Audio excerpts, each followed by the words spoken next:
Hello, hello, I'm Heath Pierce, and nearly £2.5 billion have been spent on transfers in Europe's top 5 leagues, and there is plenty more to come. We want to give you our take on those deals that are already in the books, and some of the rumors that range from thrilling to pretty laughable. So it's time for our rad show, Rumors and Done Deals. Let's do it. Federico Bernardeschi to Juventus. AC Milan has been grabbing the spotlight in Serie A this transfer season, but Juventus aren't sitting back and letting their rivals just stock up players. They've already brought in Douglas Costa, Mehdi Benatia, Juan Cuadrado, and now add Bernardeschi to this pile. Well, Cuadrado also on a permanent move. That's enough to make old lady fans forget all about this Leonardo Bonucci guy, don't you think? You guys let me know. The 23-year-old is a strong addition to the already stacked attacking line, which includes breakout star Paulo Dybala, have you heard of him? And Gonzalo Higuain, but most importantly, Bernardeschi allows Max Allegri to continue to roll out his favorite 4-2-3-1 formation and be versatile, with Costa and Bernardeschi streaking down the wings or coming into the pockets, whichever way he wants to play. And in typical Serie A fashion, he also betrayed his former team in favor of joining Juventus. Looking at you, Higuain. Fiorentina manager Stefano Pioli said, "I've only spoken to him once on the telephone and I can't waste my energy thinking about what could have been. We just have to think about the future. Gotta love some Italian drama. Thumbs up for giving us more reasons to love Serie A." Chicharito and Marco Arnautovic to West Ham. Now this is something I can get behind. Both of these are done deals and I love it. 2 years ago, West Ham were fighting for a European spot, which they eventually achieved thanks to Manchester United and their FA Cup win. However, they were also close to earning a spot via the league table as well. Had they not lost 2 of their last 3 games, they'd have sealed it. But that was then and this is now, and somewhere in between that, they survived a stadium switch, Dimitri Payet drama, and a leaky back line. But judging things based on this transfer window, they look primed to compete. Arnautovic comes in on a record-breaking fee from Stoke, and next to him in the lineup will be Chicharito, who comes in on a £16 million transfer from Leverkusen. Can you imagine these two creating things for each other and crashing the goal with Lanzini pulling the strings in the attacking midfield spot? It sounds lethal. Actually so lethal that even Mourinho took notice, saying they have got Joe Hart, Chicharito, and Arnautovic. It looks like they are playing to win the Premier League too. Now we all know he's kind of joking, but it's still a pretty cool shout out, and I can't wait to see what these guys are capable of. And let's not forget, Chicha has one of the best goals per 90-minute ratio in the history of the Premier League. I give this one thumbs up all around because this is a working class club adding true working class style players.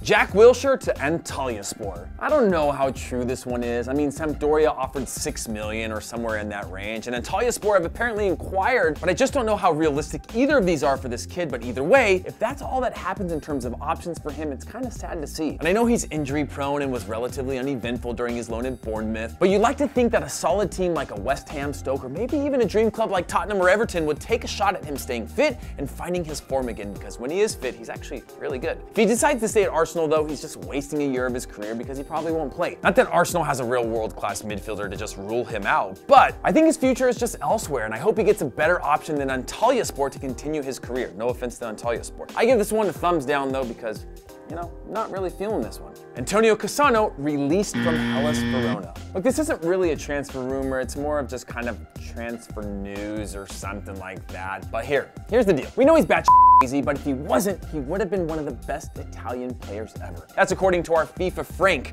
who's also our resident Italian football paisan. Well, us here too at Kick, because we know that this guy was or is insanely talented. He played at Real Madrid, he played at Inter Milan, AC Milan, and Roma during his years as a player, and in just a few weeks he was signed by Hellas Verona, then retired, then he was unretired, and then he retired again. Kinda odd, none of our business. Well, it is our business because we're in the business of talking about these guys. I can't really tell you why it happened, but I'm disappointed to see him retire. Perhaps he'll unretire again in a few days, so thumbs up for hoping that happens. Sergi Roberto to Chelsea. What happens when someone in your position gets brought in for a lot of money and under a new manager? You don't about it. You just whisper your release clause out into the football universe and wait for the offers to roll in. Well, that's not how my options happened when I was a player, but when you play for Barcelona, it's a little bit different. The funny thing about release clauses, by the way, if you didn't already know, is that if an interested club reaches that amount, it's up to the player if he wants to go. So in this case, there's not really a negotiation. Barcelona can't ask for more. They just trigger that amount by offering up that amount, and then it's up to the player if he wants to leave the club or not, which is kind of odd because in most situations, the player and the club, they negotiate and it really, really drags on. But now with release clauses, just trigger it. Same thing that we're seeing with Neymar, except for